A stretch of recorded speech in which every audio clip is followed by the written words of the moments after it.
point. I'm just ready to move forward and deal with the other substantive items that we have on the agenda tonight. Councillor, thank you, Councillor Perry. Councillor Gardner, Councillor Thompson. Thank you, Mr. Mayor. I'd like to thank our chair of the Heritage Committee. I think he's absolutely right about the process and about having all councillors participate fully and being able to read reports. The reason I didn't second the motion to defer is because we don't have another meeting until the end of January, and I don't even know if, I don't believe we have a full council cycle in January. So that's why I didn't second the motion, but I do think that we need to be more careful about process. With respect to what happened last night at the meeting, I would also like to echo what Councillor Humphreys and Councillor Tom said, and others, that the people who sit on the committee are passionate about heritage. That's why they sit on the committee, and they're trying to do what's best for the town, and those are the only motives, even though it gets emotional sometimes. From the discussion last night, I can't say that anybody was talking about, or that there was enough talk about the property being listed, and there also wasn't enough opposition to demolishing it. And for my part, I would be very sad to see this property go, because I think that it is a contextual property in that it keeps the street whole, even though it may not be worthy of designation. I think something that, I don't know, perhaps we can address this in the future, maybe Mr. Muno. The physical condition here says it's 20.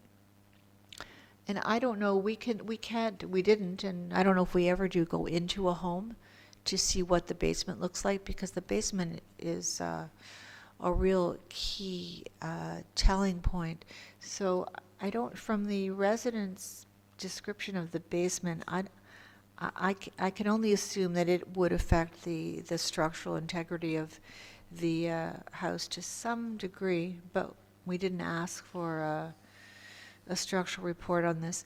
Anyway, it is getting late, and I am not in favor of the motion that's on the floor, and I'm also not in favor of keeping it as a heritage property or designating it.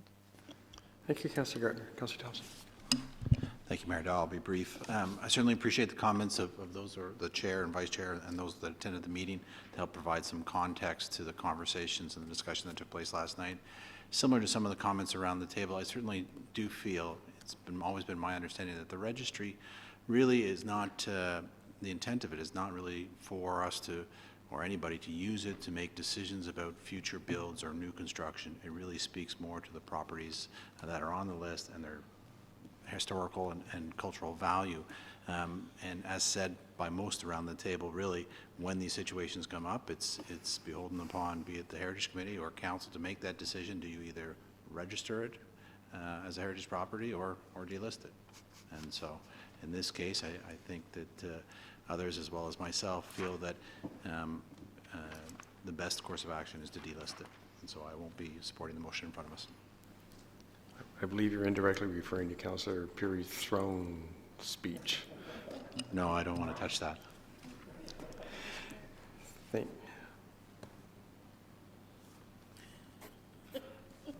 can tell it's getting to the end of the year. I've got a couple of issues. One is the process. I don't think we should be discussing this tonight. So that's one of my issues, but we are, so be it. I thought we were here to just Heritage Committee meetings to discuss 82 Centre. That's what I thought we were going to be doing, not this one. So I'm not pleased about that, quite frankly, but we're here. I'm disturbed that I hear about comments from the committee potentially impugning professional services of someone. That's just totally inappropriate. I don't like to, what I hear, okay? So, and I think on the other side, there's point of privilege. I actually just did that, so. I mean, you can disagree. A document can be disagreed with. No, I heard this from the committee, not from here. That's fine, but I did it tonight, so almost an indirect comment. But anyhow, Okay, well, I the- take issue with the comment because I think you can Councillor assess Thompson, a report. I've got the floor. Caveat emptor, I mean, quite frankly, if you buy a property, it's up to you to know what you're buying. So what would the buyers done if it was a designated house? So there is still a responsibility on us to ensure that we know what we're buying. And some of you may be aware that we have a before you buy document on our website, and we're actually going through that now and looking at adding issues around heritage buildings because it is an issue, and you should know that before you buy it, because you are responsible for what you buy. So I think that there is some requirement on the part of the buyers to know what they're getting into. I find the motion from the Heritage Advisory Committee contradictory, that we're going to list it but come back and talk to us about a new dwelling. So I've just had problems with the way that motion is worded. To me, it's contradictory. And so I will not be supporting the motion that's on the floor right now. And I agree with I think with the majority of council, you list it as a holding place, I think, to say if we're going to designate this or we're not. And if we're not going to designate it, then let's not do it. And I think we need to look at the process there because we have something like 700 properties on our list. And to me, that's an issue. We've got to start to work through that and say, how are we going to manage this? Because this is I think this is just the start, quite frankly, of what we're going to be dealing with. So we need to have a much better way to deal with this. So I will not support what is on the floor. I got Councillor you're Councillor Humphreys for the second time. Thank you, Mr. Mayor, and I appreciate the comments. To your point about listing, we need to do something. We need to clean that up. It's a lot of work. I don't know if it's like 5 properties a month get reviewed and then delisted or made heritage. We used to do that all the time. Heritage homes are always designated at every meeting, so I think we need more focus on that and cleaning this up because half the residents wouldn't be here, when we get some of those properties. Just because they're old doesn't mean they're worthy of being listed. But that's beside the point. A couple of things. I don't know how the physical condition got rated a 20 if no one went in the house. I think sometimes we used to leave that 0 when we couldn't get in the house. So that maybe the review of how this works needs to be looked at again. There's really strict instructions. I used to be part of that committee. If we weren't in the house, we left that as NA. So that would have been a 0. So if there was no one in the house, then that doesn't count. The other thing I noticed, and I should have looked at this because, again, it came to us a little late, the very last line of the staff recommendation is recommend that the request to remove 52 Heritage Avenue from the register of properties of cultural value to be considered by the Heritage Committee. So it was actually recommended by staff not to keep this on as a listed property. It says it right here. It says here, staff recommend that the request to remove 52 Harrison Avenue from Register of Properties of Cultural Value or Interest be considered by the Heritage Committee. Considered, they're basically saying to remove. I don't know, am I reading that wrong? It's page 16 Well, of 58. let me ask Mr. Ramuno what that means. Like, are you actually suggesting, I mean, Hold on, Councillor. Let's get a ruling from the judges. Through you, Mr. Mayor. Staff's wording was for the committee to consider. We wanted them to have that discussion, listen to the delegates, and come up with their opinion. We didn't make a recommendation to remove it, but based on our scoring, the Heritage Act regulations do state that a property has to have significant design or contextual qualities to be designated. So our wording and recommendation was that committee consider the request by the owner to remove it from the list. Staff was satisfied with the proposed building elevations that were provided by the applicant if there was going to be a new build for the property. Councillor Humphreys? thank you, through Mr. Mayor. I think Councillor Tom would like to add a little bit more to that. But just before I finish off here, I understand that it kind of reads staff is, insinuating, but maybe not directly that way. And I just again, relative to the physical attributes or condition, I really need maybe staff take another peek at that, because it might help us, and maybe we could have helped the Heritage Committee, because if they could not enter, I believe you have to leave that as a 0. So that could change the whole, the tipping point on this one. Thanks. Councillor Tom, last word, that's you, I think. Yeah, thanks. I mean, I appreciate the discussion around the table. I think it's good we're getting into this stuff. I don't think, well, we could spend hours on this. And so I think it is, like you said, Mr. Mayor, I think it does have to be looked at. And, I made my case a little bit earlier for a designation, and it's clear that that's probably not going to move forward. And that's the way it works. This is democracy. It's a council, and we make decisions like that all the time. And so it's certainly not personal for anyone here. We're trying to just do what we think is best, and that's it. Speaking a bit to the process, I mean, the other thing is that I think there's 4 other recommendations from this heritage meeting that we could have been talking about here too. But anyhow, speaking to the process, I think we do need to look at it. I agree. I think if a listing of the listing request comes in, whether through a demolition permit where we're mandated to make a decision, or just through this process, which is a request for removal, we really need to look at 2 options: keep it on the list, designate it, or remove it from the list. I'm totally in favor of that, as we saw last week at GC, and a couple other times Heritage has recommended we remove from the list, and council has taken those recommendations. So I totally agree with everyone on that point. But I think that the committee, this motion, I agree with the mayor. I wouldn't support it tonight either, because I do think it's got issues, and that is born out of that, because what happens is the recommendation from staff was consider the item. So we actually put that on the floor, and then I realized about 10 minutes into the discussion that that's not a recommendation. We have to make a recommendation, and this is the first recommendation that came out. It was seconded and it passed. So that's how things work. So here we are, but I think that process could be cleaned up. Like I mentioned earlier, I think the process whereby we ask people to get a heritage assessment, we ask them to pay $3,000. And I mean, like I said, I'm not trying to impugn anyone's reputation. It certainly wasn't my point with respect to going into Sue's report, but this is not scientific, it is subjective. So a subjective subject, in my opinion, can be discussed and debated, even if it is an expert's report, because history is subjective. So the last thing I would say was that, again, I'm not going to go back into why I think it should be designated. That's going to take too much time. But, again, the process, as you mentioned, we should be looking at this at the proper time, and it shouldn't be added to the agenda at 4 o'clock, 3 hours before, because Councillor Abel mentioned that this was a working class home. That's just not correct. I mean, the report suggests, and if I can find the page here, I've moved off of it. Just give me a second. This was built in 27. A reverend and his wife lived there for the first 21 years. And then David Hill lived there. He was a merchant, and he was I think on the local committee of adjustment. Then George and Barbara Story lived there from 65 to 2016. He was an architectural representative. So it never once was a working class home. But these are the things you'd get out of it if we had all that time to read it, and we could have had the proper process. So I think we should just vote on it and leave it at that. But I think we should stress to the homeowners that certainly we're all in this for the best interest of the town, and we're looking forward to working with them and staff on, if this does not get designated, to whatever you want to propose. And I appreciate you guys coming out again tonight. Thank you. Councillor Maragos. Thank you, Mr. Chair. I just have one quick thing. You mentioned, Mr. Mayor, about before you buy guide, and I agree with you.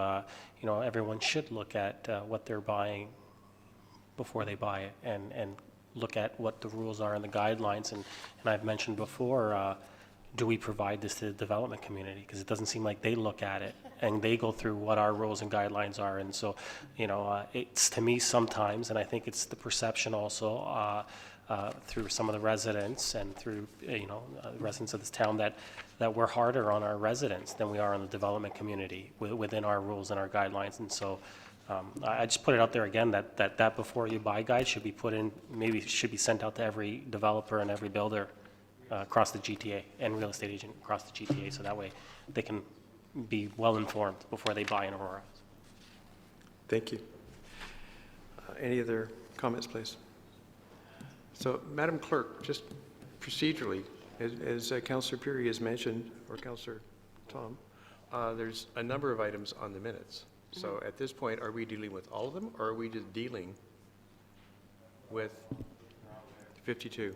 Okay, through you, Mr. Mayor, my understanding was that it was item 3 of the minutes that was put on the table, and that's what we've been discussing. So I would say the vote would be on that item first, and if there is an alternate motion to be brought forward, you would vote on that, and then a decision would be made on the remaining items in the minutes, whether you want to defer those or whether you want to continue discussion. Okay, I thank would you. recommend that's the procedure. Thank you. So then we'll, at this point, we'll vote on this item that's on the floor. Calling the vote. All in favor of the item on the floor? Opposed? It fails. Is there another motion, please? Councillor Humphries. That the request to remove property from the Aurora Register of Properties, Cultural Heritage Value or Interest, 52 Harrison Avenue, be performed. Remove. That removal be approved? Yes. And may I suggest that the owners continue to work with staff? Absolutely, yeah. Councillor Perry, you've got that, Madam Clerk? Everybody comfortable with that? We know what we're voting on? All in favor? Opposed? That is carried. Thank you. Linda, could you bring the other items up, please? I'm sorry, Samantha. Sorry.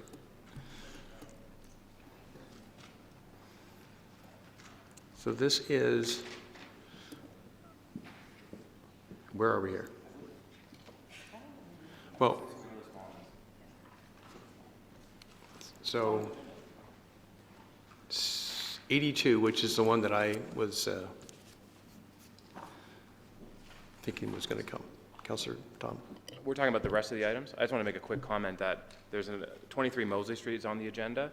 The owner, it scored 4 points higher than the house we were just talking about, but it's an old flurry house. The owner would like to renovate it and add an addition on the back in keeping with the heritage nature, keeping the main building, and moving forward with designation of the property subsequent to that.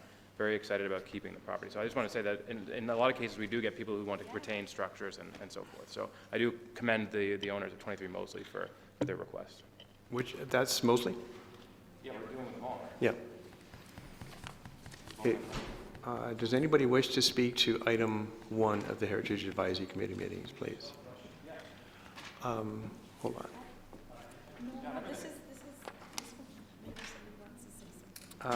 No, because I can't support that.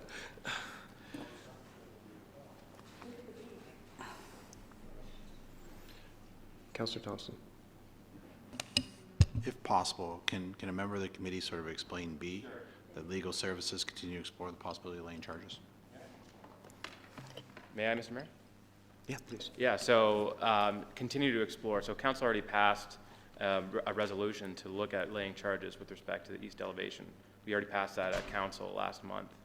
So this was added to this because when we got it at the committee, it was added by a member who's noted that that piece was missing from our report last night.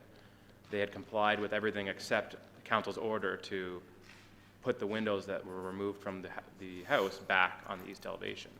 And so this is just adding that it continue to look at, the council has asked for legal action, possibility of legal action, but we haven't received a report back or anything like that. So it's just asking for that to be continued. And it was by a member of the committee. So this has already been passed by council, the meat of that. Councillor Thompson.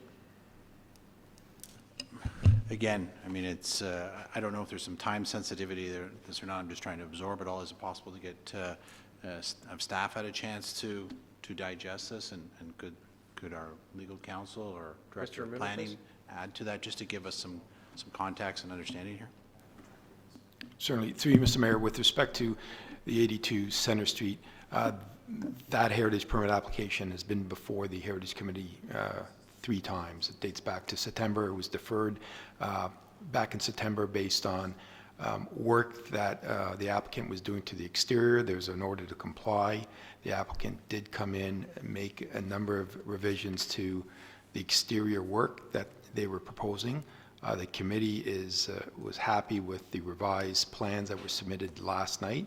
Again, it all relates to the exterior work, redoing columns in brick and wood, reconstruction of the porch, adding in front door, a new front door, and new window to the front facade. The one issue that was denied originally back in September based on the original permit application, was the applicant had removed, I think it was 3 windows from the east elevation, the side of the home. We did sit down with the applicant. There are a number of reasons why they wanted to remove those windows and they can't reinstall them. They've done some interior work to the home and have built-in cabinetry, so they can't reinstall those windows. From a planning building code aspect, there is no issue with those windows being bricked back in the Heritage District. This is in the Northeast Heritage District planning guidelines, do not require or specify a certain number of windows. It actually speaks to limiting the number of windows on elevations. However, the committee did, and there was a recommendation earlier on to explore legal advice with respect to possibility of laying charges. I can let the solicitor address that, but that recommendation was placed back on by the committee yesterday. But again, staff does not have an issue with those windows on east elevation being bricked in, and we are satisfied with the changes, and so is the committee, to the front elevation of the home. Councillor?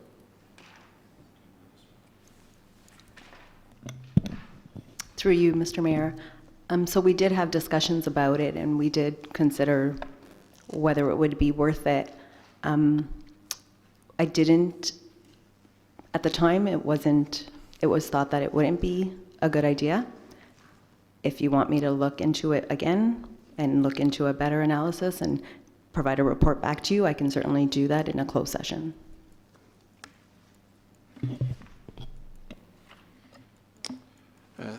Thank you. I guess, not having a chance to really delve into it, I'm uncomfortable this time, moving a motion that talks about laying charges against the owner without knowing more of the background. So I'll hear what the rest of council has to say, but at this point, I'm not in favor. Councillor Marcus, Councillor Tom. Thank you, Mr. Chair. Through you to Mr. Ramuno. Mr. Ramuno, are the residents still, are they still contributing to the Heritage Trust Fund? Mr. Maruno? Through you, Mr. Mayor, based on our last discussion, they did offer to make a voluntary contribution when they were at the committee back in, I guess it was in November. So they did commit to that back in November. So through you, so that's still going to be happening? That's still on the table.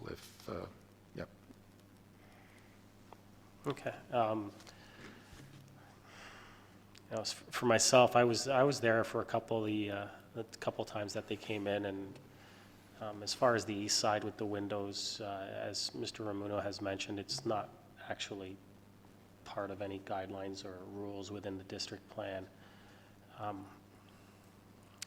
I have no issues that the windows can't be there, and I think that.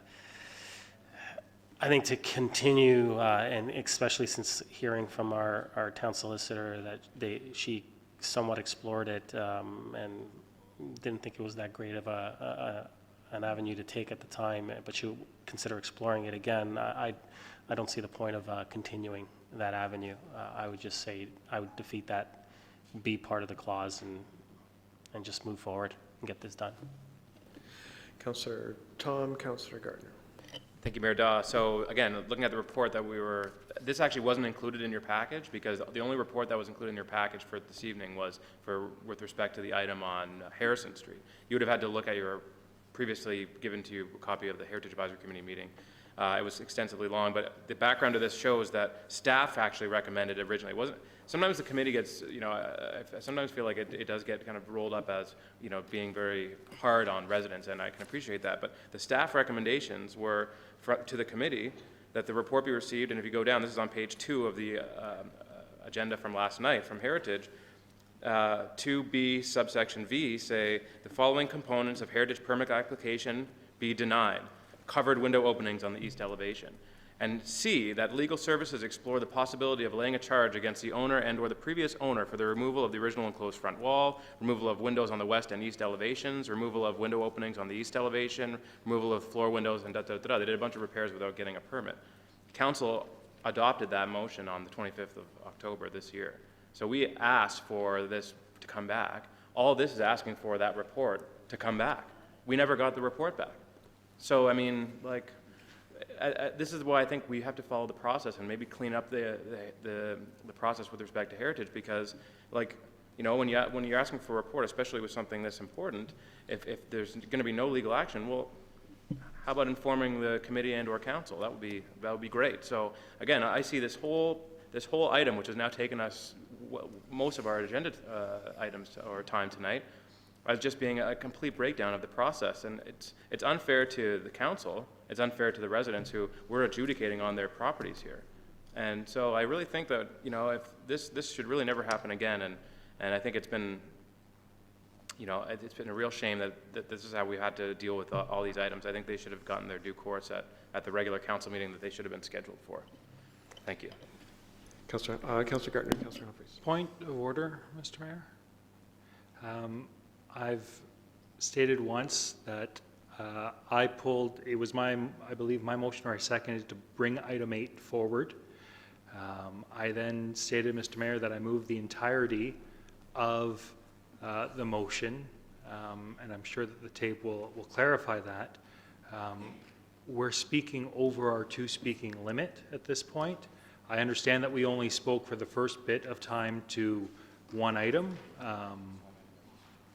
but we're extending our limit, and we're delving into this. So that's my point of order, that we're all exceeding our speaking limits at this point. So I'd like to call the question, but I'm making a point of order. I appreciate your point, Councillor Perry. We did start with these as individual, and my understanding was that we were going to discuss 82 Center separately. So to your point, I'm going to allow Councillor Gartner to speak. Mr. Mayor, with all due respect, I understand your point, but I'm going to challenge the chair on this one because Fair enough. Councillor Perry is challenging the chair. All in favor of upholding Councillor Perry's challenge to the chair? Requires a minimum of 4 votes. Opposed? Fails.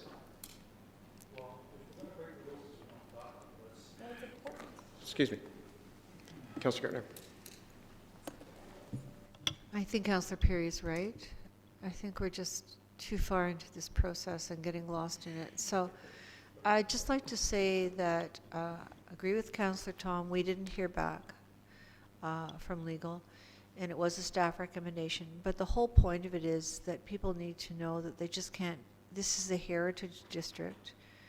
They're not supposed to be taking out windows unless they speak with our staff to see what the parameters are for a home in a heritage district. So everything else has been satisfied except the windows. They're not putting them back in. We need to send out some sort of a message to the community that there are rules and they need to abide by them. I don't know what the answer is, but I think just for the process, we should get something back from legal at the next meeting of Heritage, and we can continue this another time. Thank you, Councillor Gartner. Okay, I'm going to call the item. I'm going to call Clause A and Clause B separately. Okay, Councillor Kim? I was going to put an amendment to defer this to a future GC or council, given that I have no background information on this, and I don't know exactly what I'm voting on.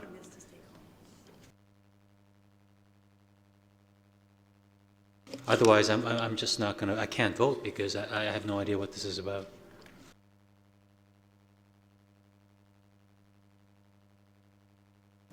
What would you like to do, Councillor Kim? I would like to defer this to a future GC or council with a more fulsome report. Councillor Kim wants to defer this. Is there a second, please? Madam Clerk. I'd just like to confirm, are we deferring this one item, or are we deferring the remaining items of the heritage minutes? Councillor Kim. I'd like to defer the remainings. Thank you. Thank you, Councillor Kim. Is there a second to defer the remaining items? There is not. I'm going to go back and call the vote on. We don't have a mover or seconder. I need a mover and a seconder. Thank you, Madam Clerk. Well, yeah, I thought we moved them all, actually.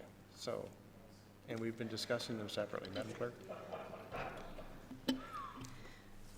The first motion that we voted on was on 52 Harrison Avenue, which we clarified that they were only voting on that item. We moved forward with discussing what we were going to talk about next, but there was not a motion or wasn't a mover or a seconder on the floor. And we went around the table and talked about item 1 from the minutes, but we did not have a motion on the floor at Okay, that Madam time. Clerk, thank you. Mover and a seconder, please, for this item. For this item. 82 Centre. Councillor Gartner, are you moving? Second? Councillor Perry? Just on this item, we're going to call A and B separately. We're good with that? Well, that's be received. Thank you. Item 2, 2 sub 1 sub A. All in favor? Contrary? Carried. 2 sub 1 sub B. All in favor? Contrary? That is carried. Samantha, can you bring the next one up, please? Someone put this on the floor, please. Councillor Peary, Councillor Tom. Any comments or question on this? All in favor? Contrary? That is carried. Last one, item 4. Someone put this on the floor, please. Councillor Peary, thank you. Second? Councillor Tom, thank you. Comments or questions? All in favor? Contrary? That is carried. Thank you very much. We will not do the Heritage Advisory Committee meetings like this again. Number 5? Councillor Perry, Councillor Tom. All in favor? Contrary? Carried. Is there another one on here?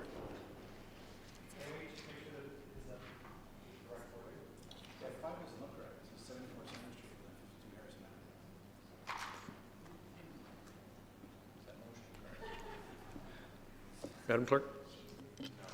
I believe it should reflect 74 Center Street in, Yeah. yes, we'll make that correction.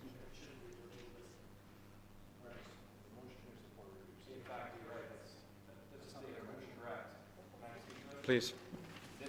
This was, I believe, a gentleman who came in last night with a house that, I have the agenda here, that was in the Heritage District that we approved for demolition, and he's going to put up, the original owner was going to put up a second Empire home, and then he sold it to another gentleman who's now going to put up an arts and crafts style home. It's, again, all in the agenda from last night, which was given to us at 4 o'clock, and clearly we've had some issues getting the correct motion on the floor here, so. Is that the correct? Yes, proposed, I mean, yeah, it absolutely is. Thank you. I can double check just to make sure. Yep. Wait a second.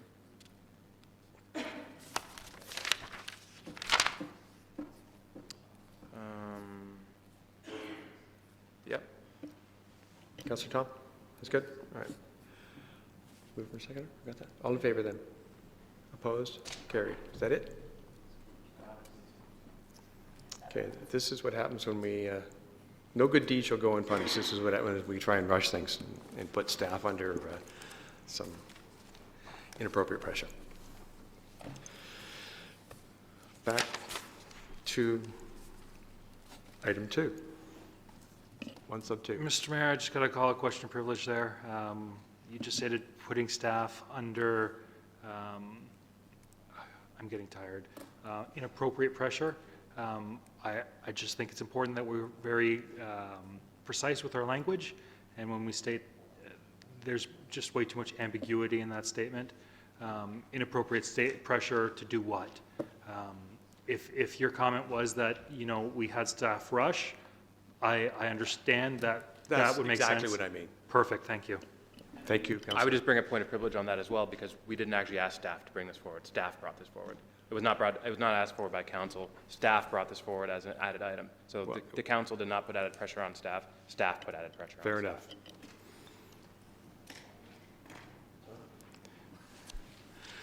Item 2. Would someone please put that on the floor? Councillors Peary and Kim. Anybody care to speak to this? Councillor Tom, Councillor Gartner. Councillor Thompson, I'm sorry, Councillor Gartner, Councillor Kim. Just briefly, we had a delegate speak tonight with regards to, sort of an expectation of a high level of service and standards. And so perhaps Mr. Simonovsky can take a minute to talk about, I guess, what sort of metrics we use to ensure that they maintain those high level of service of standards and some of those penalty clauses that we talk about in the past when they fail to deliver. Mr. Simonovsky.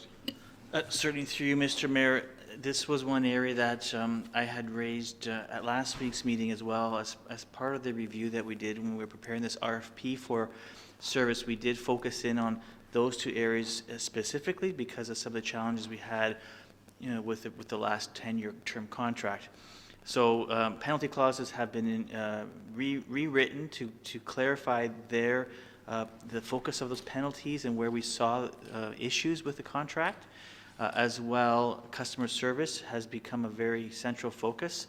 As I had mentioned in the report from last week, the customer service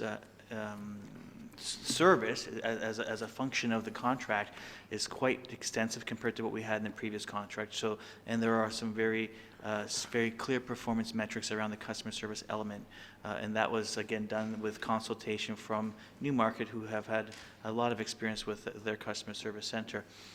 So the goal is to ensure that we have tools, mechanisms to enforce the contract, to ensure that the services are of the highest possible standard for the service that we provide, and that we have the mechanisms to penalize a contractor if they are unable to or unwilling to meet those expectations. Councillor? Thank you. And sort of following up on that, I think it would be good for the public to see those kind of metrics published on a regular occasion, or at least invite the vendor to come and present to council and others, so that, similar like we do with, obviously Viva was here earlier, and talk about, how often that they're achieving their targets, what their goals are, how they respond to issues and so forth, because I think it's important to communicate that out to the residents and let them know that certainly we expect a high level of standard, and we're going to hold anybody we deal with accountable. Thank you, Councillor Thompson. Councillors Gartner, Kim, Humphreys. Thank you, Mr. Mayor, and that covers most of my comment through you, Mr. Mayor, to Mr. Simonovskis.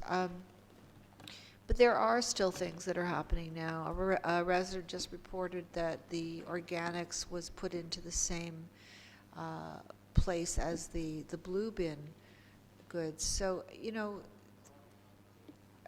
I can see you want to answer. So, and if that's true, and if those things are still happening, then there's still a problem that needs to be addressed. I don't know when this contract is going to be signed, but I would say some strong words need to go down to the contractor. I'd like to hear what Mr. Simonovskis. Mr. Simonovskis. Certainly through you, Mr. Mayor. And just to support the theme of service tonight, the comment with regards to the blue bin and the green bin, we have had this feedback and we have had extensive advertising and education on that. It's actually the same vehicle, and it is 2 compartments within the vehicle. So although it appears that it's going into one compartment, there is a separation within the bucket. So, and it's those kind of questions. I'm glad the councillors raised that point, because it's that kind of continuous education and information that we need to provide to the community, because new residents come in and new experiences are had by residents who see this on a regular basis. So it's important that we do get those messages out. Thank you. And as a follow-up, I mean, we do not want misinformation going around. I mean, I don't know how many people from that one lead heard, the complaint. But good point, education. Thank you. Councillor Kim. Thank you, Mr. Mayor. Through to Mr. Simonovskis. can you refresh my memory? I'm not sure if it was during our term or previous term. Is it just we go around within the N6 taking turns in terms of who takes the lead, and when did that process get discussed and ratified by the N6? Was it during this term or a previous term? Mr. Simonovskis, please. Through you, Mr. Mayor, if the question is when was the decision made that Newmarket would lead the process? I think last week when we were discussing this, you mentioned that there's a rotation in terms of when there is when we're fielding RFPs for various joint projects, we take turns. If some future years, there'll be Aurora staff that will be looking after the procurement process. And in other years, it'll be Newmarket or East Gwillimbury. When was that process ratified? Certainly through you, Mr. Mayor. Specifically for the waste contract, when we began discussions, I would say 2 years ago, as far as the N6 staff partnership was concerned, we did have the discussion as whether or not Aurora should lead that process again because we had been through it once, or if one of the other partners was interested in taking that cause. I do know that at the time we were dealing with a fairly heavy workload both in legal and within procurement, and it was by suggestion of legal staff and consultation with Newmarket, being the second largest, actually the largest municipality within the N6, that they would have or could have the capacity to do that on behalf of the N6. So it was roughly 2 years ago when those discussions were happening to decide who could lead it. I guess to be clear too, it really wasn't formalized because at the end of the day, we were all working as a team trying to move the contract forward, and when we got to that stage, then Newmarket stepped up and said, we'll take the lead as to how that document gets put together and under their banner, how it gets published and processed as far as an RFP. Yes. And I have no doubt that Newmarket has ample resources and human capital to make the right decisions, and they have an adequate process in place, as do we. But as I stated last week, when this is brought forward to us, it's hard for us to make a decision because all we're doing is rubber stamping this, because all we have the final rank, or we just have the rankings for 2 finalists. We don't know what the criteria necessarily were, or scores of the other third applicant, and so I was just asking for, it'd be nice to have some information so that we can actually make a decision. Otherwise, we're not really making a decision. We're just really rubber stamping what staff is recommending. And I believe you mentioned that you were going to bring back, you're going to look into some more information. Were you able to find anything for us? Mr. Rosny? Through you, Mr. Mayor, we did consult with the town of Newmarket on what could be made available to council, and I provided an email summary of that late this afternoon. It's very brief though, and it's still probably not the level of detail that you originally inquired about, but it does provide a little more insight into the process. Councillor? Okay, I didn't check my emails from late afternoon, but if we were to be provided that information, should that not be provided publicly in council? I'm just wondering why that had to be on email. Mr. Rosny? See, Mr. Ware, again, we're following the Newmarket procurement process, and so basically it's their process, and consistent with their process, they've asked that information not be disclosed to stay in keeping with their procurement bylaws. Councillor? Okay, I guess my final comment then would be the process that was put forward a couple of years ago, then it essentially means that whoever is running the process, they're going to put the recommendation in, and the other 5 communities don't really have, their council really don't have, or even staff for that matter, don't really have a say in it because the information can't be released beyond Newmarket staff. And so Am I right in assuming then that when we have an N6 project and one takes the lead, then they're really taking the lead, and we're just trusting them wholeheartedly without any questions asked? To you, Mr. Mayor, from an absolute sort of procurement perspective, I think we'd all agree that any one of the N6 would have, very similar procurement standards, consistent with public sector procurement. So there's less a worry about from a standards perspective. As far as the input to the process, there is a committee that includes representation of each of the N6 committees that goes through the entire process. But in order to have a lead and in order to have one set of bylaws and one sort of confirming process, it's important that one community be designated as the primary, if you will, and that's where Newmark stepped up. But all of the communities did participate in the whole process. As well, there were, at least since I've been here, one other occasion when reports came to council about the process to keep them in the loop and to advise all of the councils about how the procurement process was intended to move forward. Councillor? Well, I certainly hope that when it's our turn to lead the procurement process, that we're able to disclose just some key data so that council can wrap its head around it and vote accordingly. And certainly I would want to give the courtesy to other municipalities of the process and the information that we have. So I don't agree with the process. I can't imagine what could be so sensitive in a procurement process that they can't give us simple information like the actual metrics for the ranking, like whether it's 85.6 or 72 of the other candidates, and just leave it at that. But I think I'll be wary of, in our next N6 procurement process, and I don't think I'd be giving my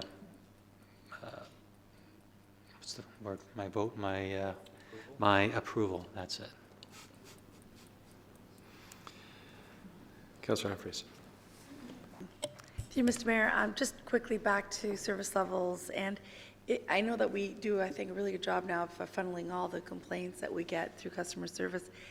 Can we come up with sort of a standard process to provide like a sort of a quarterly report, or if monthly is too much, on how we're delivering, and a list of complaints, and maybe some geographical areas of where the complaints are coming from? I think that would really help us know how we're doing. And you mentioned earlier tonight the improvement over the years, which is really good, and less calls, but it'd be great to understand that and see if the contractor is delivering to the expectations. And then we have, of course, our SLA penalty clauses and so on. But it'd be nice to be able to report out and let the residents know how we're doing. Just something to consider. Thank you, Councillor Humphries. Councillor Abel. Thank you, Mayor Dow. So I wanted to get an appreciation for the N6. I share some of the concerns with Councillor Kim about the procurement, and we often see when we award things how it went and why it was picked. Often it isn't the lowest price, it's based on technical and things like that. So, and that's not being done in this case. Having said that, the savings to the town, I understand it was significant when we entered in this years ago. Can you give us a ballpark figure of what we saved then and what it might be worth when getting involved in these sort of things? Certainly through you, Mr. Mayor. With regards to the contract that was awarded in 2007, which is the contract that was the first N6 partnership contract. Prior to that, all 6 municipalities had their own service providers. The savings was $1 million per year for the partnership, so $10 million over the term of the contract, which was significant. And but it's also important to recognize that the next highest price was quite a bit higher as well. So it was clear that we did get a good deal for the contract that we did get in 2007. And the partnership recognized with that deal that there were some challenges as well that we had to overcome with the contractor as they matured in their service provision practices. This current contract, as I've reported, is about 30% higher than our current contract when it does come in force, January 1 of 2018, because the current contract now won't expire till the end of 17, based on the extension that we requested. And that's the period where they're going to be buying their equipment for the new contract. But in looking at the value of the contract, and we asked our consultant to review the pricing and also look at industry benchmarks around the service based on a per ton cost, and it isn't unreasonable. So the contract was competitive. We did have 2 qualified bidders, so there was competition in the process, and none of the bidders knew who was bidding the project other than the list of RFP takers. So the competitive aspect of this project was all, or this process was all there. And at the end, it's the market that's driving the value, and that's essentially what happens when you do our tenders. You're going to have some really low bids, and typically those are the ones that we accept, and the range can go quite a bit higher, as we've seen in other contracts within the town of Aurora. Councillor? Okay, so I kind of understand why we do it, but we're going to get hit with a 30% increase in 2017, and you said that was so that they could buy some more equipment? Sorry, no, just to clarify through Mr. Mayor, well, the hit is actually in 2018. That's when the full impact of this new contract comes in force. The price that they've submitted is their cost to provide the service. Now, that does include new fleet, but both vendors, both successful, or both vendors that got through to stage 2 were including a new fleet. That was the requirement. The existing fleet that they have right now is the original fleet from 10 years ago, and it's ready for replacement. Okay. All right. And so as far as service goes, I just wanted to add a couple comments in that the ice storm was just a huge eye-opener, and we had, as councillors, emails every day with people that were problems. In the last year, I haven't received any emails, or if any. Certainly the snowfall we had, again, lots of emails, people knocking at my door. I've had phone calls as well. So there's always that sort of, at first when the service is being initiated, but it's, in my mind, it's been quite consistent. And I guess it's info, our Access Aurora manages referring, so we're not getting involved, and that's a good thing. So in my mind, it's being responsive. Myself, on my street, I can't speak for all of them, but I do drive this town extensively like we all do. I always see the bins. I don't see them scattered around. I don't see garbage knocked around, except maybe on a regional road when someone throws it off and onto the road. Everything seems to me to be quite orderly. There are exceptions. Someone may not stack their leaves properly and they get knocked over. I've seen people, because it gets picked up every other week, I've seen them leave it out for 2 weeks. I don't. You get kind of a flow of what's going on, but all in all, I think the service is great. And then I'm always reminded of that great article, I think it was 2 years ago, with the gentleman that didn't put his garbage out in time, then alluding to the fact that they actually drove by his house and didn't pick it up. So that went viral. And in my mind, it was everyone else on the street was putting it out in time, and he wasn't. But the film and the way he portrayed it made us believe that they were going past his house and not believing it. So I call it a hoax. So I just sort of gauge all those sort of things. When there are problems, we do hear about them and we can see them. By and large, since 2013, when you had that, I know it wasn't just Aurora, it was a number of us sitting down and telling them, okay, we're putting penalties in place, and this, you're basically on notice. And so in my mind, we've seen a tremendous turnaround. So, and garbage and snow plowing are the two things that people sort of gauge our services and how we're doing. So that's one thing I haven't heard a lot about. So I guess I don't know if we're being asked to support it, or, but I'm sorry, the recommendation. Okay, I'll be in support of it.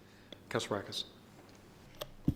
Thank you, Mr. Chair. I just through you to Mr. Simonovsky, I just want to ask one quick question. We heard that our complaint numbers have gone down over time. I'm just wondering, do you also have the statistics as far as the other municipalities within this?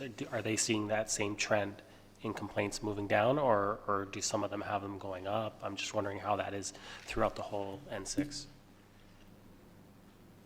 Through you, Mr. Mayor, I don't have data, but we do meet regularly with the N6 partners, and complaints hasn't been a big discussion. I mean, from 2013, when the contract was taken over by GFL, there was some transition pains, there was some coordination issues, and from that point to now, it's really improved. And I think just on the whole customer service question, I think it's important to recognize too, with the new requirements in the contract, and what I suggest that I can do is, as part of our 2017 report on our 2016 performance, I will include the new requirements. So council will have an 8-month advance as to what's coming for 2018, because they're going to have a year to implement this, and then we can work both with Tasha's staff on the customer service internal support and how that's going to integrate with the new contract. So definitely, from the N6 perspective, customer service was a big priority on the area that we wanted to focus in on for the new contract, and we will definitely communicate those new practices and what the new systems will look like as they're developed through 17. Councillor Thompson, Councillor Gardner for the second time.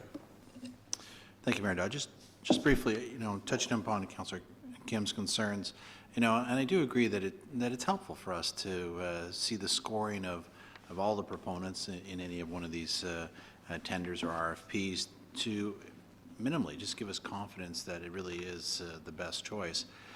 Through you to Mr. Nadarozny, memory serves that in the past we've seen scoring in Aurora when we've gone out on certain projects or proposals and stuff. So, is it from our procurement policy the process to show the scoring of all of those bidders that qualified when a report comes to council?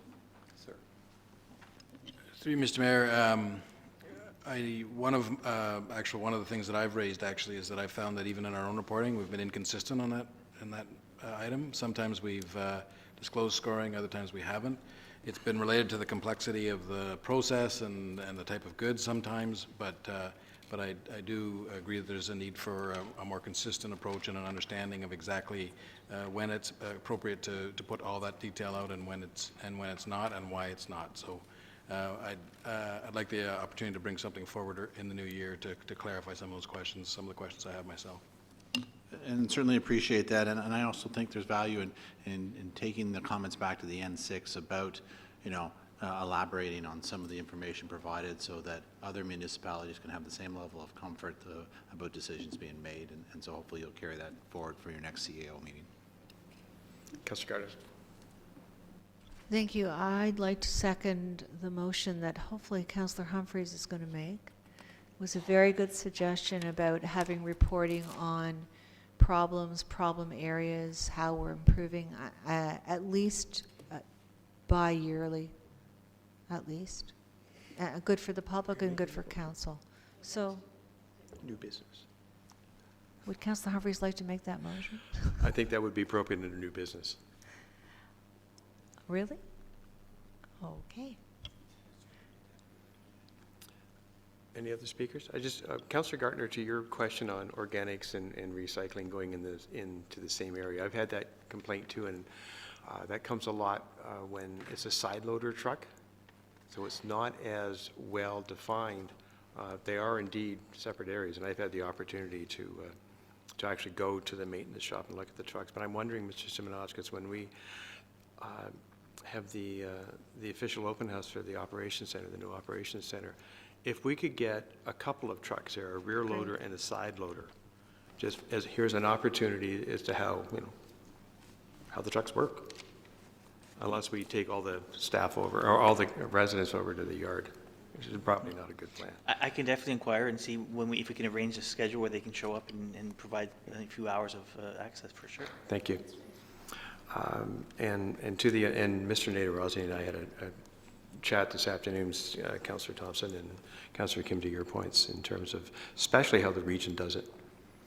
The region has a very detailed scoring process and technical in cost. And I think, to the delegates' point of view, or comments, pardon me, is that just in order to ensure that everybody here and all our residents have a comfort level as to how we're going about our business, because it doesn't quite seem like we're being open enough. And I appreciate that we used Newmarket's process. That was the deal at the start, and that's the deal we agreed to. But if you could have those discussions with Newmarket, and I suspect when it comes our turn to do something, they may have some comments how we do it.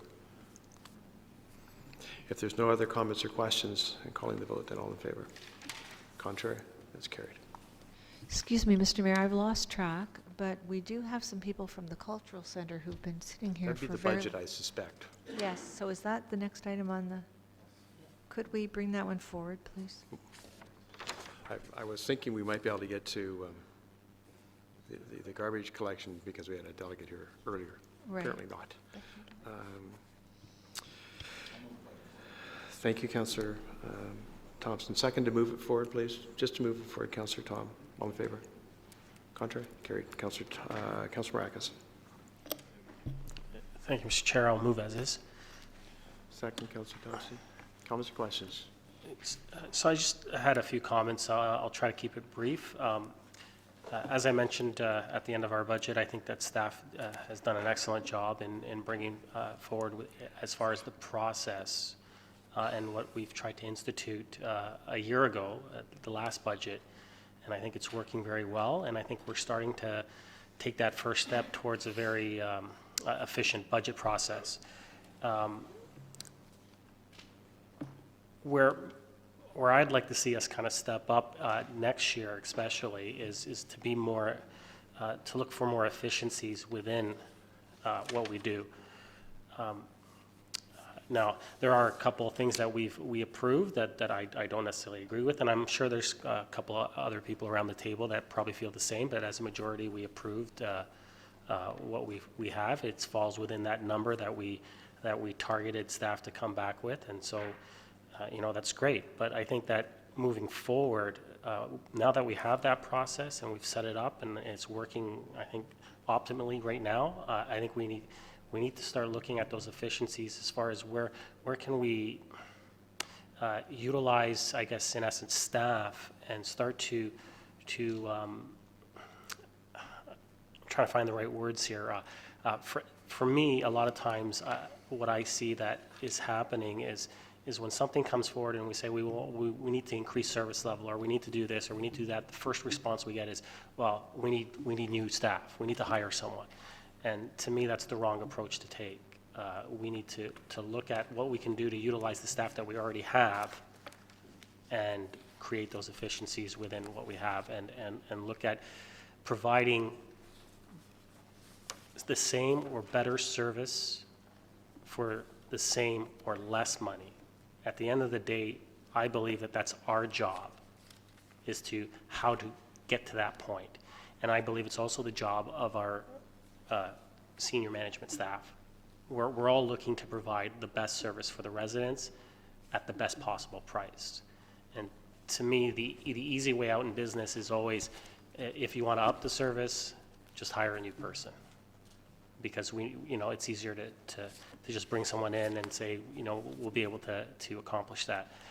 When I look at other service models and other businesses and the way they do things, I'll use one example that I tend to use a lot is, we have Longo's here, the supermarket, and the job of a cashier is being a cashier.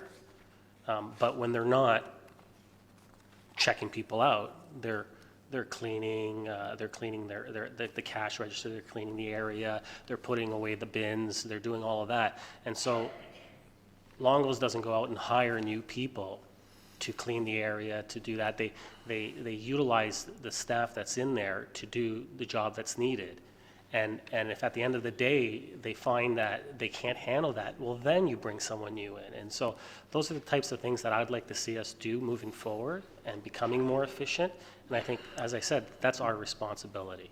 And I think residents expect us to look for ways to provide optimal service at the best possible price.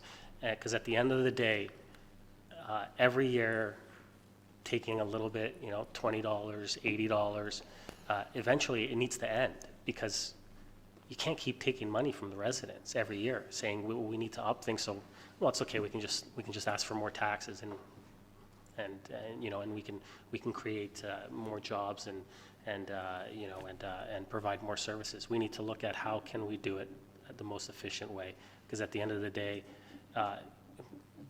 it can't sustain itself, and the residents, well, in essence, will probably put this town out where people can't afford to live here anymore. And so that's why we need to do what we need to do to become efficient overall. So, but otherwise, I am happy because we did pick that number. The staff have come in, and I think that they did an excellent job. I think we need to scrutinize and be a little bit more heavy, I guess, next year when we get to the budget. And I'm sure that the Finance Committee has done an excellent job up to this point, and I'm sure next year they'll continue to do an excellent job. So those are my comments, and I'll support moving forward with the budget. Other speakers, please, to the budget. Councillor Thompson. Councillor Humphries. Thank you, Mayor Daw. And certainly, I certainly echo the comments of Councillor Marcus with regards to, congratulating the work of staff and all members of council. I think that, looking back to a few years ago when we entered into the budget process, we've all worked together to improve and enhance the process, and I think it's working much better. There's always room for improvement, absolutely, and certainly, welcome feedback and invite everybody to attend the FAC meetings going forward to help us continue to refine and improve upon the budget process. Councillor Marcus spoke about efficiencies and value for the residents' money, and that's always going to be a driver, and I certainly support that wholeheartedly. I think the two requests I have going forward, and so through you to Mr. Elliott. Mr. Elliott, looking ahead, one of the things we've talked about as sort of the next step for us is to start implementing multi-year budgeting. I know that we made a conscious choice not to do it for this year's budget cycle, but do you foresee us starting to look at it going forward now and potentially present one for our next budget? Mr. Elliott, please. Through you, Mr. Chair, we are already looking at some of the planning for the 2018 budget. We need to be more consistent in our longer range operating planning in our departments, both from a revenue side, but also an expenditure and operational service levels perspective. That framework is in its infancy, but it needs to continue to mature. And I know that the CIO has a lot of plans for us from a fiscal management and fiscal practices perspective for 2017. I think perhaps during the next term of council, we'll be in a position to look longer range with specific forecasts, very, very similar to what the region of York is in a discipline of doing.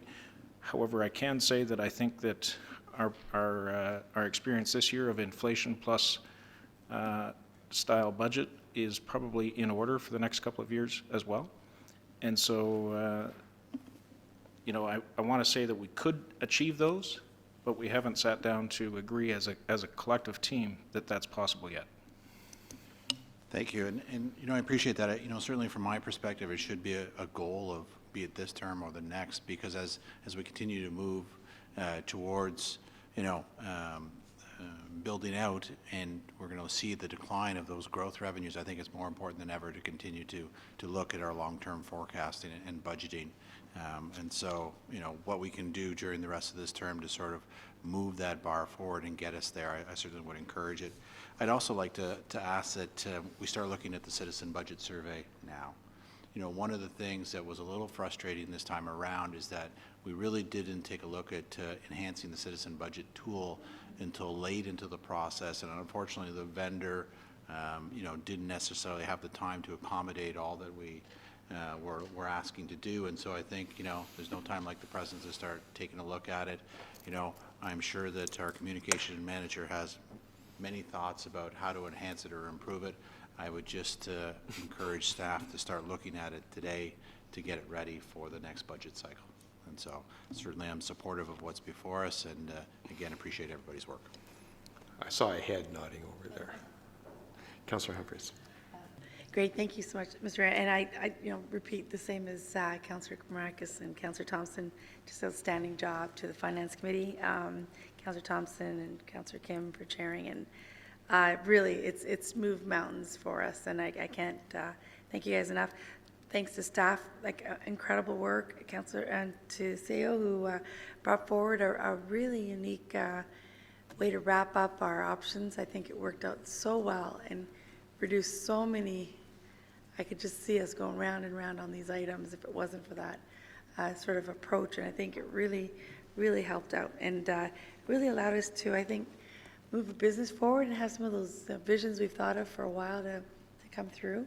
So thanks again to staff for keeping to the objective and providing a really unique and just a great approach. So thank you so much. I did notice that we have some, looks like communication information draft at this point in front of us, 2017 operating budget, maybe potential. And I love it. I think it's great. I just, to that point, we've talked about this a little bit before, if there's any opportunity to add to this somewhat from overall, what is the health of the town of Aurora in terms of, what do we have in the bank? How are our investments doing? Are we in good shape for the future? We have reserves. What does that mean? How are they doing? Just if there's any way we can put that in there, just in terms of what? Is there another motion here? I'm not sure if it's if there's an opportunity. If I may suggest, Councillor Humphries, that's a great idea, but I think that's a separate report from what Is you're it? seeing here. Okay. And it looks like it is. It absolutely is something that should go out, but I think Mr. Elliott would like a few days to Absolutely. ideally pull something like that together. Absolutely. I was just adding to, I usually talk about this at the end of, one of the things we heard earlier by the resident is, some of the terminology, sometimes that things come out, if we can make it in really plain English so that they understand, just like our bank accounts at home, we know where our checking, saving, investment portfolio, what does it mean? Reserves, what does that mean? It means savings for the future, for a rainy day. I think really that type of communication is going to go a long way, and it'll demonstrate, how well we're really doing as a town. Thank you. Any other speakers, please? Councillor Abel? Councillor Perry? Thank you. And I remember wasn't too long ago I was commenting that being at this stage in April, May was probably not the best way to go forward. So I congratulate the excellent turnaround to be doing this before Christmas break complete is just a great accomplishment in a short period of time. So kudos to all those involved, and that's on the Finance Committee and staff, and of course those at the table here. The one question I have here, and we've been given a very nice little communication thing, synopsis, the 60.8 million operating cost, is that what our operating cost is, through you, Mr. Mayor? Mr. Elliott? Through you, Mr. Mayor, that is the total gross expenditure of our tax-funded operation budget. So it would be capital and operating and growth? Capital is separate, but that is the budget that you've just reviewed and approved. So I'm confused. Operating is strictly the second part, what we do, the components? That's correct. Okay. So And that, if I'm not mistaken, that brochure, you also see an $18 million, I haven't got it in front of me, a circle with 18 million for capital? No, it's not there, it's taken off, thank you. it just seemed to me that 60 operating was a bit high. No. When you add on the capital, what is capital roughly?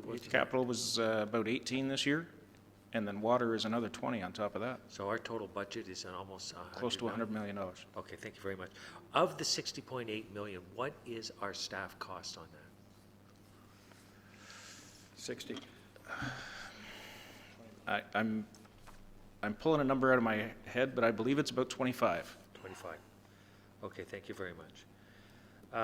And, we're always looking for efficiencies. We have great pressures that are always on us, just like any resident has, and that would be insurance and energy cost.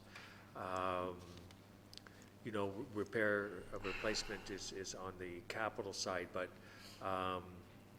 there are those sort of operating pressures that we do have to see, along with the cost of living that we give for our staff. And staff is one of our most reliable resources. And, you know, we're asking, as Councilor Maracas said, staff to do more to get some efficiencies.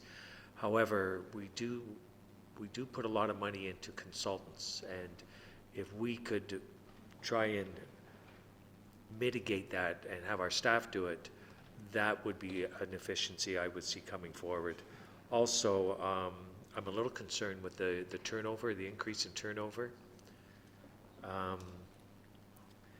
That puts a lot of pressure on our staff, and we have to train people, and that puts a lot of pressure, so we lose a lot of those efficiency abilities.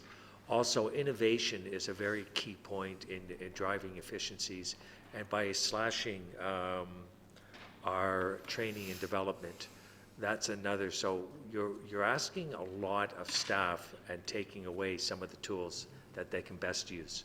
So it's a tricky line when we are doing that on a budget, and I want to commend staff with the challenge that we give them by imposing some of these matrix as we go forward. And so those are sort of my comments. All in all, it seems like a good, responsible budget. I'm particularly pleased to see that the fiscal strategy of funding our future of 1%, Mr. Elliott, you brought to our attention 6 years ago, 7 budgets ago, and we're halfway to attaining where you would feel comfortable. And so that is something that is really important. And I have people ask me all the time, tell me quickly why it goes up 3.1%, why can't it be 0? And I always say we put in 1%, and then if the other two, inflation would be, you know, the other two pressures I mentioned, and that was energy and staff costs, cost of living, and insurance and things like that. So I appreciate that, and I like the way the language is going on the communication. Give some highlights. On improving ways at the bottom, operating budget highlights, and you don't have this, Mr. Elliott, but it does say improving the way we support our local business community and increasing our business attraction efforts. So I was just trying to think of what that was. I'm going to give that to Mr. Nader Rosmi. Thank you. See, Mr. Mayor, that refers to the extra resources that council has directed towards economic development. Oh, thank you. Okay. That's what I kind of thought, but I wanted to be clear in case someone asked me. Councillor Perry. Thank you, Mr. Mayor. Just wanted to thank staff. We gave them a target. They met the target. I agree with Councillor Maracas. Not everything is 100% exactly like the way I'd like to see it, but we do make decisions on consensus, and on the whole, through a consensus, this is, it meets the target we set. So thank you very much. And I think services are going to be greatly improved. So thank you. Thank you, Councillor Perry. Councillor Tom. Thank you, Mr. Mayor, and again, I don't want to repeat a lot of the comments made by other fellow councils around the table, but I would like to also thank, in addition to staff, the Finance Advisory Committee. I know they've done a lot of really hard work and good work to make the process more efficient for the rest of us on council. So I really appreciate their work on this, and again, staff, and to echo some of the comments. We try our best to get it as close as possible to 0 if we can't get it to 0. And we do our best to make sure that we get as much value out of taxpayer dollars as possible. And I think everyone around the table would agree with that. So again, thanks to staff, and I'll be supporting the budget. Thank you, Councillor Maracas Thompson for a second time. I'm sorry, Councillor Maracas, Councillor Gardner? No, go ahead. Your first time. I just want to also extend my thanks to staff, to Mr. Elliott, staff, Mr. Gartner sitting behind me, and to the FAC. There's been a lot of really good work done. Thank you, Councillor Gardner. Any other? In that case, I'll go to Councillor Maracas, Councillor Thompson, second time. Thank you, Mr. Chair. I just wanted to speak a little bit about training and development since it was brought up. I don't think that anyone within this town, staff-wise, was denied any mandatory training in the last 2 years. I also don't think that anyone was denied training at all. If we did cut the budget the year before, but this year we've actually approved an increase in the budget. So, you know, anyone that would say that staff are leaving this town because they can't go on training, I think is a false statement in my mind. And as far as our resources and staff, with all due respect to staff, I think they do an excellent job and they're an excellent resource to this town. But our most valuable resource in this town is our residents. Councillor Thompson. Thank you, Mayor Dahl. With regards to the, I guess the, what do you call it? Notice board piece. I mean, is that where this is going to end up? If somebody from where is this going to be put in the paper? I'm going to go to our communications manager, please. Stephanie? Through you, Mr. Mayor, that's an infographic that is going to accompany a media release, which is a full-page, one-page media release. So that will go out with the media release. It's actually, for that purpose, it's actually a two-page print-off. This is a version that is for our website as well as on social media. Which is great. I think it's a great tool to communicate. I would only add that, you know, our tax increase is only part of the overall picture. It'd be good to also make reference to the fact that at the end of the day, it's ours, it's the regions, it's also the educational share, and the net amount is 2.4%. I just wouldn't want any confusion for people to think that their taxes are going up 3.1% when really, when you combine the other two factors, it's 2.4, and it should be mentioned somewhere along there. Through you, Mr. Mayor, we'll make sure that's included in the media release. Thank you. Any other speakers? Thank you very much. I just want to quickly thank staff. I know that they got beat up pretty well this year. And that's all our staff here. And I also want to just nod to Jason Gardner, who's no relation to Councillor Gardner, over here in the corner. Jason, thank you for your work as well. And I think this is now officially the last time that Mr. Nader Rossi can play the new guy card. You've successfully completed a budget. Congratulations, sir. But you can no longer play the new guard. Got it. All right. Can I have a recorded vote, please, on the operating budget? Councillor Humphreys? Yes. Councillor Tom? Yes. Councillor Maracas? Yes. Councillor Abel? Yes. Councillor Peary? Yes. Mayor Daw? Yes. Councillor Kim? No, just kidding, yes. Councillor Thompson? Yes. Councillor Gardner? Yes. And that motion carries. Thank you, Madam Clerk. Mayor Dahl, if I could I just want to add real quickly, I also want to share some appreciation for our interim CEO, Pat Moyle, who was very helpful in that time with regards to some of the work at the FAC committee as well. Although he was only officially with us for, 5 or 6 days in January of this year and stuff, I still appreciate his contribution. Thank you. I'll pass that along to him. Council, item 1(6). Or we'll just go back to the start. Councillor Kim, pulled that? Yes, actually, I pulled the wrong one, so I'd like to retract that, please. Oh, okay, I'll just move it forward as is. I'm sorry? Okay, so if you'd care to move this? Yeah, I'll just move this as is. Second. Any comments or questions on this? Councillor Thompson? Mayor Dahl, perhaps you can provide some clarification. Last week, you raised an issue with a particular item wanting more information. Was this the item that you were in reference to, and has that information been provided? I haven't. I had that marked on my sheet to ask. Well, then I'll let you ask. Mr. Simonovskis, last week we wanted some additional information on the increase. Yes, through you, Mr. Mayor. So the note that I had made from last week's meeting was that this was discussed, and that the conclusion that I gleaned from the conversation was that it would be brought forward in more detail as part of the 2017 Financial Committee review. So that's what I took away. Now, if council likes, I can bring, because there was a number of questions back and forth, and at the end, my understanding was it would come back as part of 2017. But I'm more than happy to bring back additional information if that's the direction. I would be fine with that coming back to the Financial Services Committee with the rest of council. The Financial Services, Financial Advisory Committee, sorry, yeah. Otherwise, I'd be getting a loan or something like that, right? In that case, calling the vote, all in favor, please. Opposed? That's carried, thank you. And Councillor Kim, I'm sorry, was there an item that you...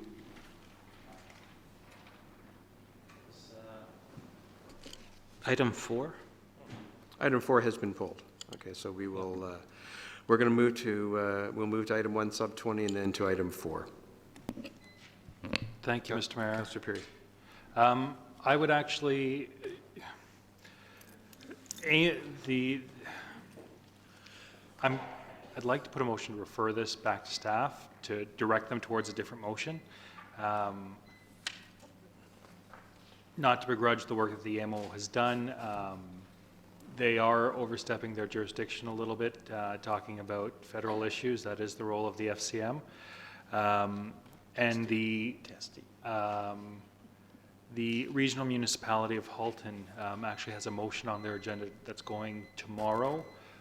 So I would actually refer staff to look at that motion and add in that the province of Ontario contribute at least 33%, and that that motion also be looked at to include the FCM and AMO as part of who they're referring information to. I hope that makes sense to everyone. I hope I've provided enough information. Madam Clerk, do you? So in short, I'm asking staff to look at the motion that Halton's putting forward tomorrow, and also look at having the provincial government contribute at least 33%, and adding in FCM and AMO. But anyways, that should all be included in Halton's tomorrow as well. So, Councillor Perry, do you want to refer this back to staff? I'll refer it back to staff, Is and there- that's the premise of the reason of the referral. Is there a second, please? Councillor Gartner, thank you. Any comments, questions on the referral? Councillor Maracas? Thank you, Mr. Chair. I agree with the referral, just due to the fact that I think that, as Councillor Perry mentioned, I think AMO has basically gone ahead and stepped into something that's not really within their purview, and I think that they should stick to what is within their purview and maybe concentrate on things more relevant to the provincial matters such as OMB reform, so instead of dealing with things that should be at the federal levels.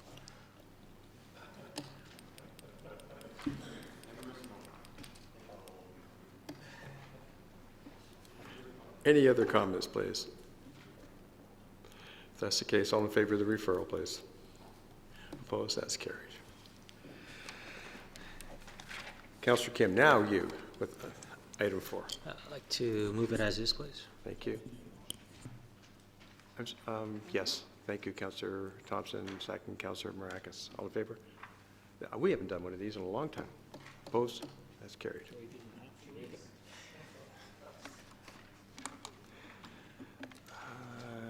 I'm sorry. Councillor Gartner seconded this, I believe. Yes, Councillor Kim. Yeah. Thanks, Mr. Mayor. So the report was well written, Mr. Elliott.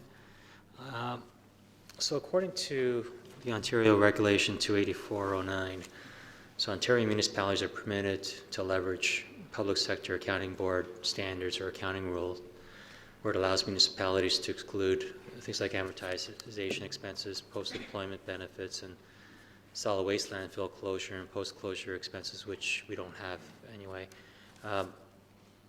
So the end result for Aurora and other municipalities is that budgeted contributions to capital reserves are not keeping pace with the depreciation of the town's capital reserves. So Mr. Elliott, for the last 2 budgets, we've integrated the asset management plan prior to the mandatory date that the province has set before us. So for those in the public and for those around the table, can you elaborate how our asset management plan fills the gap or mitigates with respect to the gap that exists between the cash-based methodology and the PSAB, which indicated on the report? Mr. Elliott. This is an interesting question it's almost academic in nature, but the traditional municipal budgets are balanced and they're allowed to include transfers to reserves. And they traditionally have never included a charge for amortization of capital assets. Instead, what we do in the traditional budget is we put money aside into our capital reserves to fund restoration of capital. So this report is actually a reconciliation from our balanced budget that you just approved in the last item, and takes it through and adds things and takes things out and does a reconciliation and says this is what the budget would end with in a surplus if we were doing it according to the PSAB rules. And this is a report that's required by the province to be provided to you.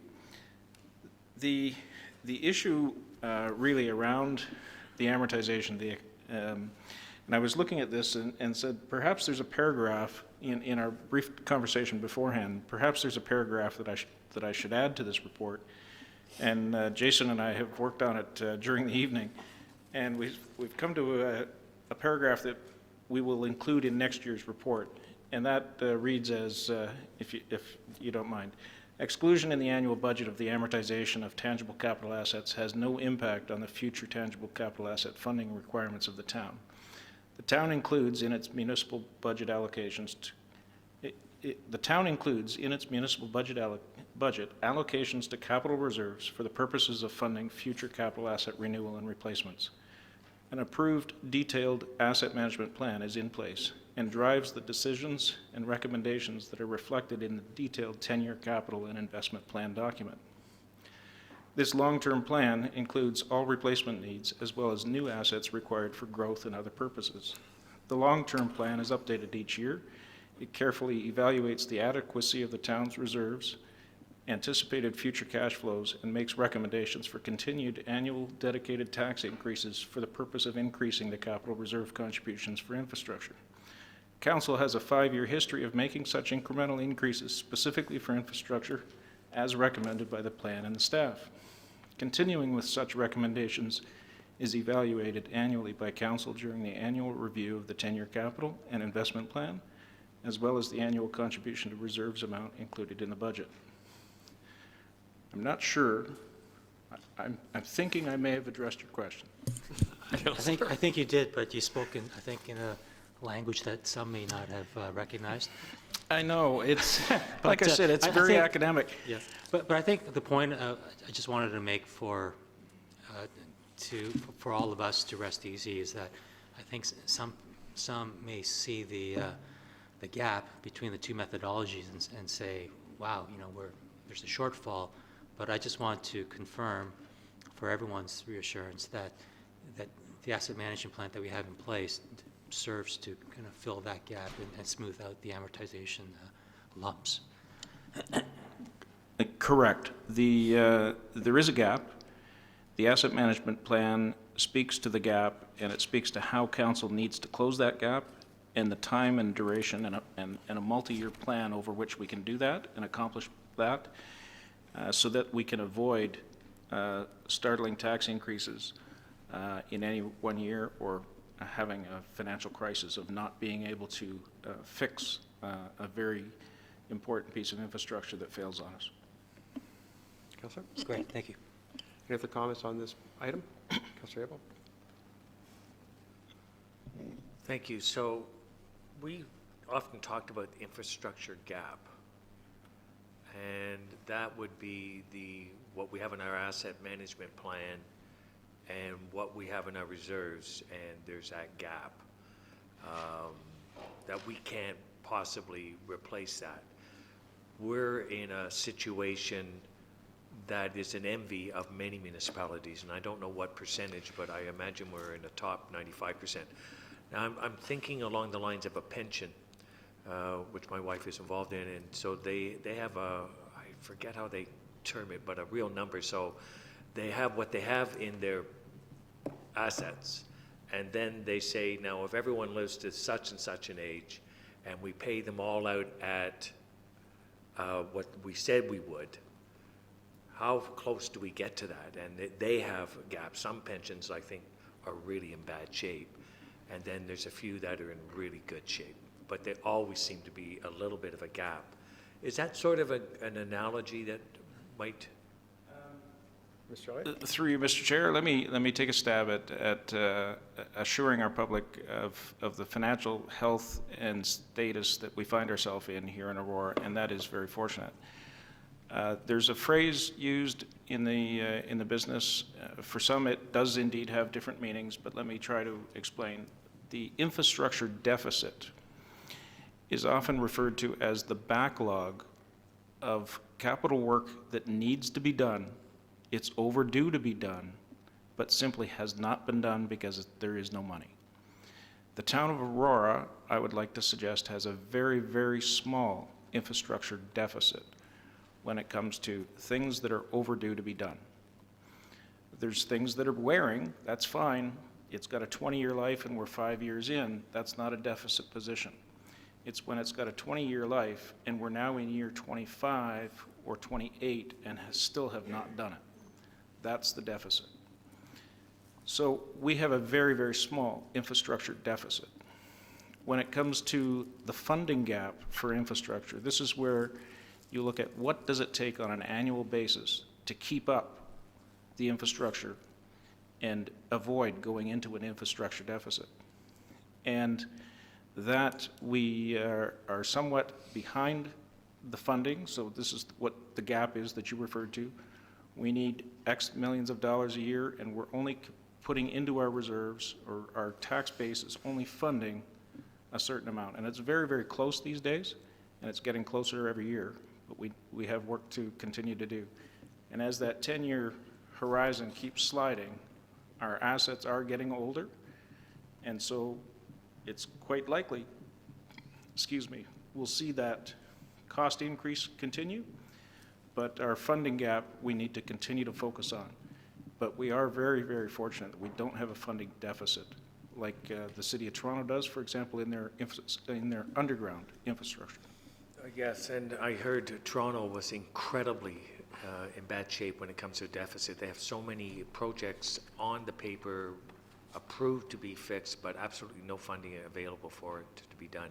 And so when you talk about replacement costs and gap, it could be the town hall here that is scheduled to be replaced in 40 years, but we may actually get another 60 years out of it by doing some work. So, but we have to put that down and present it for the province. Otherwise, we lose opportunities for grants and applications, et cetera, et cetera. So again, that asset management puts us in favor to be ready for shovel-ready things and grant application opportunities when they arrive from the feds or the province or even the region. So all that bodes well, and I remember last term us grappling and moving and getting that done. It took a bit of legwork, so we're starting to see the benefits from that as well. Thank you, Mr. Elliott. Councillor Thompson.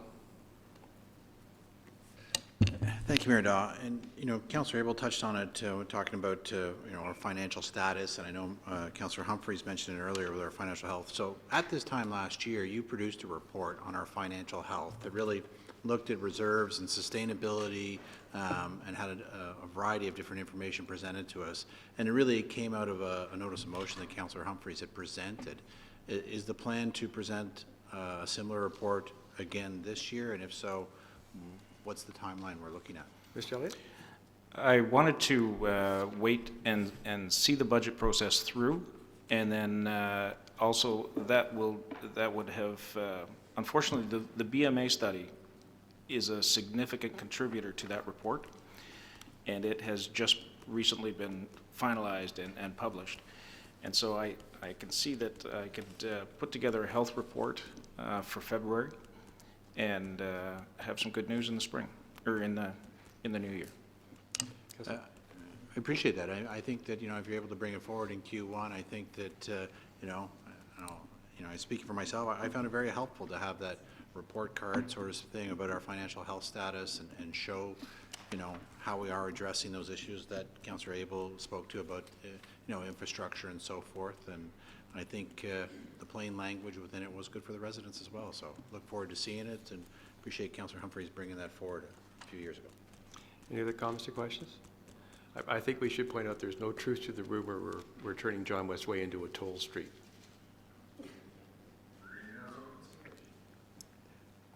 All in favor, please. Opposed? That's carried.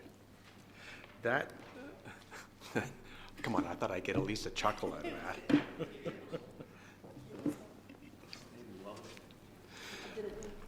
Thank you. That's it. That's the items. We'll move to notices, Councillor Abel.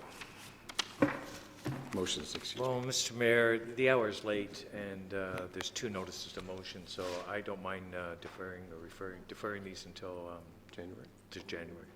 Second? Councillor Tom? All in favor then of the deferral? Opposed? That is carried. Thank you. Regional report, would someone put that on the floor, please? Councillor Tom, Councillor Perry, any comments or questions on the regional report? Seeing none, all in favor? Opposed? It's carried, thank you. New business general information, Councillor Marcus. Yeah, Councillor Gartner.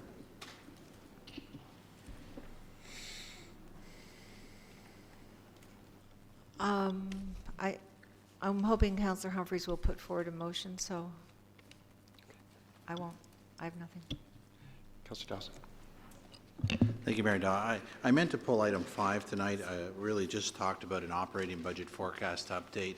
I just wanted to express my appreciation for staff to put that report together and some of the additional steps they've taken since that last report came to us to reduce the projected deficit even further. And so I think it's important to sort of call that out. And again, appreciate staff doing the additional work and bringing that forward and letting us know. Councillor Abel. Thank you, Mr. Mayor, and I wanted to ask for a brief update. I know we got a late email on the winter parking with the snow removal, and I was just wondering if I could ask Ms. Van Leeuwen to have a quick overview. Ms. Van Leeuwen, is that you?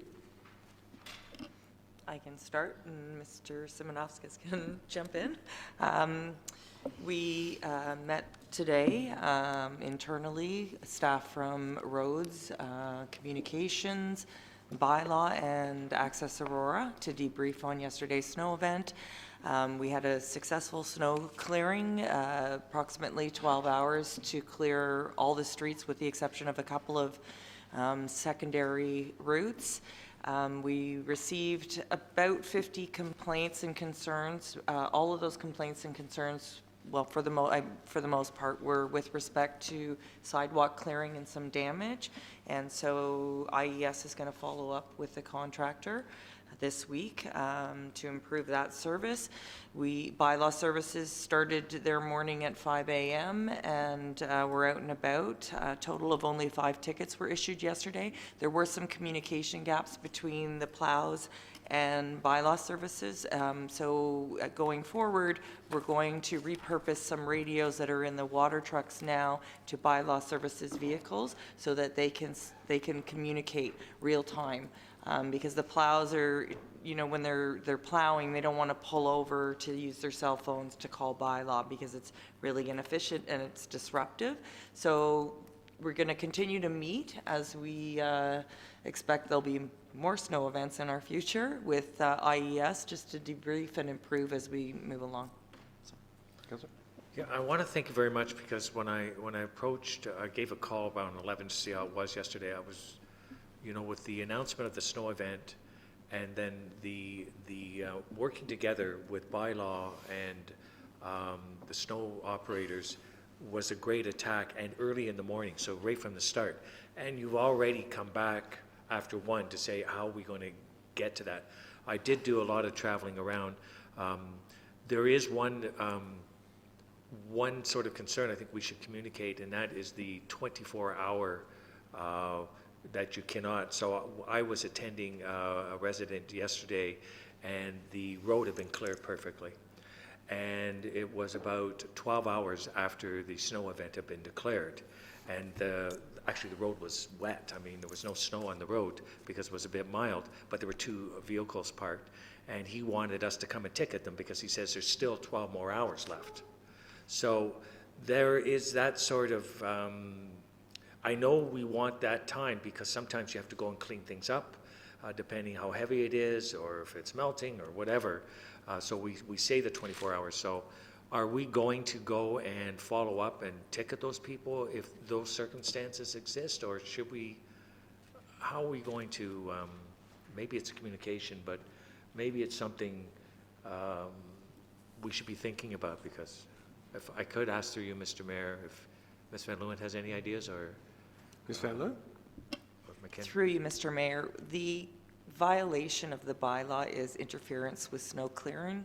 So if the plow has been through already and the roads are clear, there is no interference. Having said that, and speaking with roads today, sometimes they do a secondary sweep of the roads because they don't get close to the curbs. So we're going to continue to work through these issues going forward. I did see some photos, I believe, of the same area that you're speaking of, and the roads were clear. The plow had been through. So in that instance, there isn't an interference with snow clearing. Therefore, there's no violation of the parking bylaw. And I think some residents are just, they see these vehicles parked in front of their house all year round. And I sympathize with them, but that's an overall parking policy that we're going to come up on, and we are working on that. Have we? Because I want to be able to tell the residents that if that's the case, we are, because there are some people that leave their operations on the road in front of people's homes. I've dealt with them, and I think it's something that we should be addressing. I can see someone leaving their car overnight, but if their old heavy truck that they're working with won't be allowed on their driveway because the oil leaks on the driveway, so they leave it on the town road. All right, Councillor. Well, I'm just saying, those are the sort of things we should be talking about. Well, when that comes forward, Mr. Simonovskis will be bringing forward a report in the first quarter. There is a report. That's I want to be able to respond to that. Thank you. Councillor Tom. Oh, I'm sorry, Councillor Humphreys.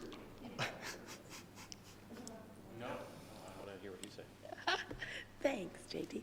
I think these were good questions because a lot of parking and issues. So I didn't realize that when there's a snow issue and the cars are off the road, that it's really a plow that communicates back. I thought it was just bylaw checking and complaints, and then we would come out and look after that. So it's really a plow call. Although sometimes would that generate a resident calling in to say, roads haven't been plowed yet, there's a couple of cars in front of my house. Would we react to that? I'm just curious because people are calling me, asking me these things. Through you, Mr. Mayor. So the discussion today was that if there is snow on the roads, we've called a snow event, cars should not be parked on the road. If bylaw services, and we'll continue to communicate with IES, but if they're patrolling and they see a street that has not yet been plowed, but there's cars on the street, they will be ticketing going forward. So we talked about that today and the process, yes.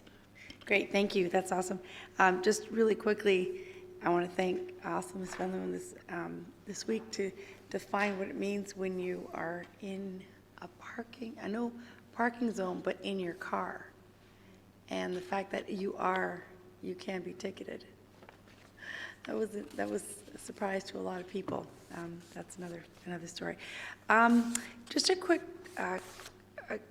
comment. I had a really good meeting this afternoon with communications manager and Stephanie and Mr. Zimnaskis about the Traffic Advisory Board, Safety Board, and some really great things coming along. I'm not going to spill the beans just yet. The final report will be coming up to council first quarter, hopefully January, and it's really, really innovative. And after meeting with them, I thought about, how FCM, and maybe our FCM representative can think about this, but how some municipalities get nominated for innovative activity or approaches on items. How do, just curious, you don't have to answer this now, but think about it for next time. How do municipalities get selected? Or how do we let them know? Just any kind of award. Anyway, something to think about, because I think it's that good. That's how good I think it is. Okay, and then just last, but a couple last things, reporting, if we can have a motion to move forward, that we can move towards perhaps a quarterly report on how we're doing with the service levels for garbage collection. Councillor Gardner, you wanted to second that? I think some of the things you said before were improvements, problem areas of town. So just to give us, as a council and the public, an idea of what's happening. And I'm sure it's all going to be good news. Any comments or questions on that? Moved and seconded. Madam Clerk, you got that? All in favor?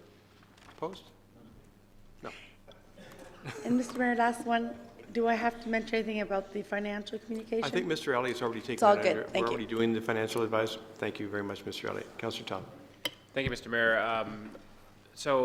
This is more of a question, and then maybe it can be brought forward in an email or just communication with council. It doesn't have to be a report or anything like that. But I'm pretty sure before we looked at the procedural bylaw before, we tackled the timing of agendas and then addendums to the agenda or additional items. Today we had an item added to the agenda at 4 o'clock. So I'm just asking for, I know we just amended the procedural bylaw a month ago or so, and I'm not sure, I think the motion that I brought forward was something with the respect that added items or addendums to the agenda would only be allowed 24 hours or something. So, but I'm not sure if we actually added that into the procedural bylaw. And so I'd like maybe just the rules around addendums to the agenda or added items to be emailed to council or brought forward in some other fashion so that we can understand, what criteria staff have to bring items onto the agenda, especially 3 hours before the meeting, and any other items for whether councilors can add items to the agenda 3 hours before a meeting or however long before. So I just think that, and that can be in a form of a report or just an email to the council, will be fine. Done. Thank you. Councillor Kim? Councillor Perry? I have nothing. Bylaws. Samantha, thank you. There's 7. Councillor Thompson, second, please. Councillor Perry, thank you. Comments or questions, any of those? All in favor? Opposed? Carried. Confirming bylaw, please. Councillor Thompson, Councillor Tom, all in favor? Opposed? Carried. Thank you. Motion to adjourn. Councillor Perry, Councillor Kim, all in favor? Opposed? Carried. Thank you. We're adjourned. Thank you, staff. Have a great Christmas break.